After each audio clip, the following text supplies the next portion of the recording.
Todos conocemos la historia. Un hombre, una advertencia de los cielos, una arca gigantesca y un diluvio que lo arrasó todo. La historia de Noé es sin duda el relato de supervivencia más famoso del mundo, grabado a fuego en nuestra memoria colectiva. Pero, ¿y si la verdadera historia no estuviera donde siempre nos han dicho que busquemos? ¿Y si la clave para entender el arca de Noé no se encontrara enterrada en una montaña remota, sino en algo mucho más antiguo? Olvídense por un momento de lo que creen saber. Hoy nos vamos a adentrar en una investigación que nos llevará desde las cumbres heladas de Turquía hasta los archivos perdidos de los reyes de Babilonia, porque los mayores secretos del arca de Noé no están necesariamente hechos de madera, sino que están escritos en tablillas de arcilla y mapas antiguos que desafían nuestra propia línea de tiempo. Y hoy los vamos a descifrar. La historia, tal como la cuenta el libro del Génesis, es épica. Dios, al ver la corrupción de la humanidad, decide limpiar la tierra con un diluvio cataclísmico, pero encuentra a un solo hombre justo, Noé, y le encarga una misión monumental: construir una embarcación de proporciones nunca antes vistas. Las instrucciones son increíblemente específicas: un arca de madera, de 3 pisos, con unos 150 metros de largo, una auténtica proeza de la ingeniería para su tiempo. Dentro, Noé debía salvar a su familia y, lo más importante, a parejas de cada especie animal para repoblar el mundo. Llovió durante 40 días y 40 noches. Las aguas lo cubrieron todo, y cuando el diluvio por fin terminó, la Biblia nos da la pista geográfica que ha obsesionado a exploradores durante milenios. Y reposó el arca sobre los montes de Ararat. Esta frase ha sido el punto de partida de incontables expediciones. ¿Es el Génesis un hecho histórico literal? Si es así, ¿deberían existir los restos de un barco de ese tamaño en alguna parte de esa región? ¿O es toda una gran alegoría sobre la fe y la redención?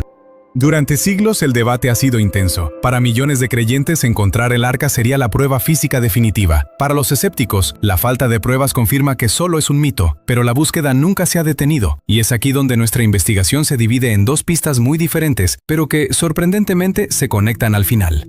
La primera pista es la más famosa: la búsqueda física del arca en el imponente monte Ararat, en la actual Turquía. La segunda es más antigua, más enigmática. Nos obliga a viajar en el tiempo, a las arenas de la antigua Mesopotamia, donde textos mucho más antiguos que la Biblia cuentan una historia muy familiar, pero con un giro que lo cambia todo.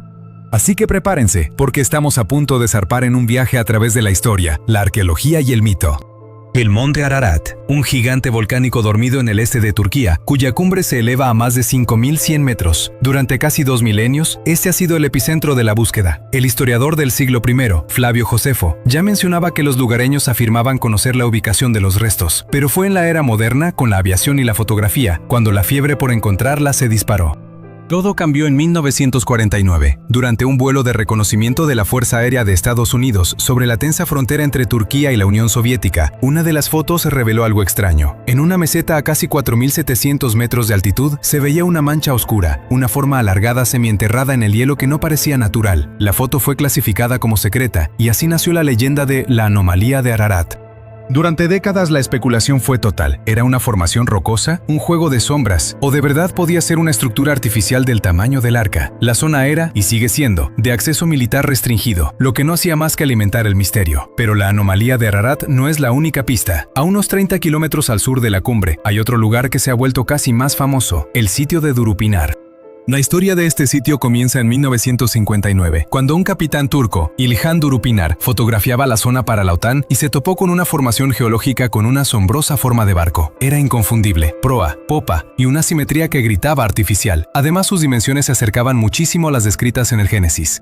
La noticia fue una bomba. En 1960, una expedición estadounidense visitó el lugar, pero su veredicto fue decepcionante: una simple formación geológica, un capricho de la naturaleza. El sitio cayó en el olvido, hasta que un hombre revivió la controversia con una pasión arrolladora. Su nombre era Ron Wyatt.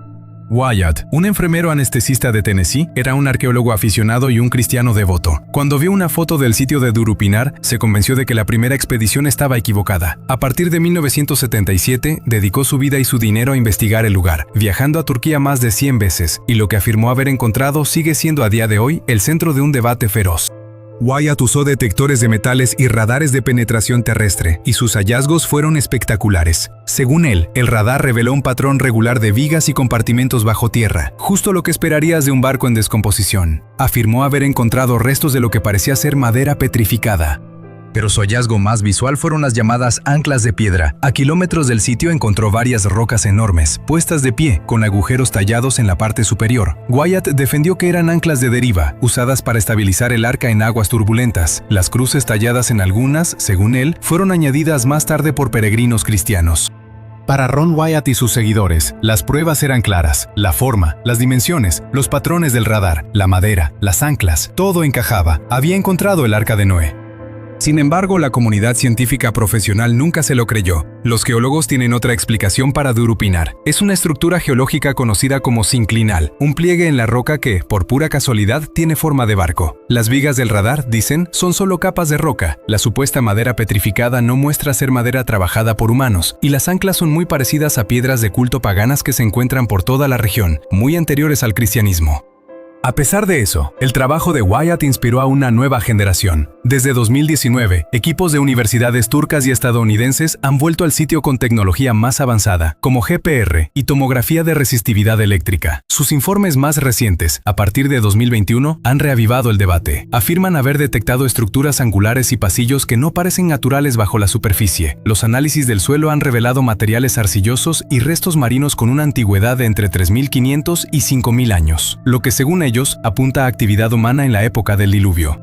Pero la mayoría de los científicos sigue pidiendo calma. Advierten que encontrar fósiles marinos en una montaña no es raro, ya que muchas, como las de esa zona, se formaron por el levantamiento de antiguos lechos marinos, y las estructuras angulares del radar pueden ser simplemente fallas naturales o capas de roca. A día de hoy no se ha excavado ni verificado de forma independiente ni una sola pieza de madera o artefacto que conecte el sitio, sin lugar a dudas, con el arca.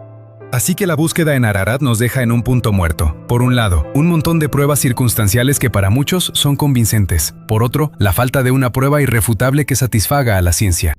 Y aquí es donde la historia da un giro total. Mientras generaciones de exploradores han estado obsesionados con encontrar un barco en una montaña. ¿Y si les dijera que la pista más reveladora no es una roca, sino un texto? ¿Qué tal si la prueba más increíble ha estado esperando no en la cima de una montaña, sino en el sótano de un museo?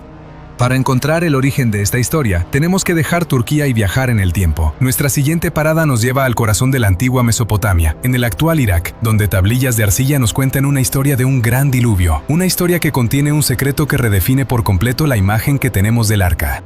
A mediados del siglo XIX, unos arqueólogos británicos que excavaban en las ruinas de Nínive, en Irak, encontraron algo que sacudió los cimientos de los estudios bíblicos: la biblioteca del rey asirio Asurbanipal. Entre miles de tablillas de arcilla, una en particular contaba una historia asombrosa. Hoy la conocemos como la Epopeya de Gilgamesh, una de las obras literarias más antiguas de la humanidad. La tablilla narra cómo el héroe Gilgamesh conoce a un hombre llamado Utnapishtim, un superviviente de un diluvio enviado por los dioses, y la historia que le cuenta es un eco casi perfecto del relato de Noé. Comparemos. En la versión babilónica, los dioses deciden aniquilar a la humanidad porque es demasiado ruidosa. Un dios disidente, Ea, advierte a un hombre justo, Utnapishtim, y le da instrucciones para construir un barco y salvar a su familia y la semilla de todo ser vivo. El paralelismo es escalofriante. Utnapishtim construye el barco, lo impermeabiliza con betún, sube a su familia y animales y se desata una tormenta que lo inunda todo. Su barco, igual que el de Noé, acaba en la cima de una montaña. Y aquí viene el detalle más increíble. Para ver si las aguas han bajado, Utnapishtim envía una paloma, luego una golondrina y finalmente un cuervo, que ya no vuelve. Es casi idéntico a lo que hace Noé. La epopeya de Gilgamesh es siglos más antigua que la versión final del Génesis. Esto demuestra que la historia del diluvio no era exclusiva de los hebreos, sino parte de una tradición cultural mucho más antigua de Mesopotamia. De hecho, los arqueólogos han encontrado versiones aún más antiguas, como la epopeya de Atrahasis, de alrededor del 1800 a.C.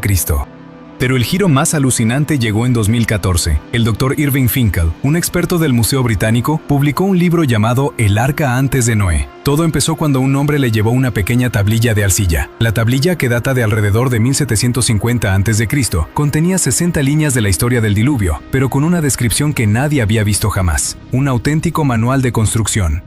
El texto eran las órdenes del dios Enki a Atrahasis. Y aquí viene la revelación. El arca no era un barco alargado. Las instrucciones describían un arca circular. Sí, han oído bien, un coracle gigante, una especie de cesta redonda gigante hecha con un armazón de madera y cuerdas e impermeabilizada con betún. Un tipo de embarcación que se ha usado en los ríos de Mesopotamia durante milenios. La tablilla es súper detallada, especifica la cantidad de cuerda, de betún y las dimensiones. Debía tener un diámetro de 70 metros, casi un campo de fútbol.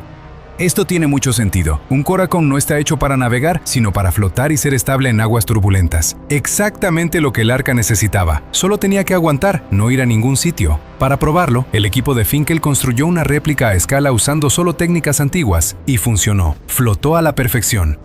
Este descubrimiento es monumental. No solo confirma que la historia del diluvio es casi 2000 años más antigua que la Biblia, sino que nos da una imagen completamente nueva y más lógica de la embarcación. El mapa babilónico no es un mapa, sino un manual de instrucciones que lo cambia todo.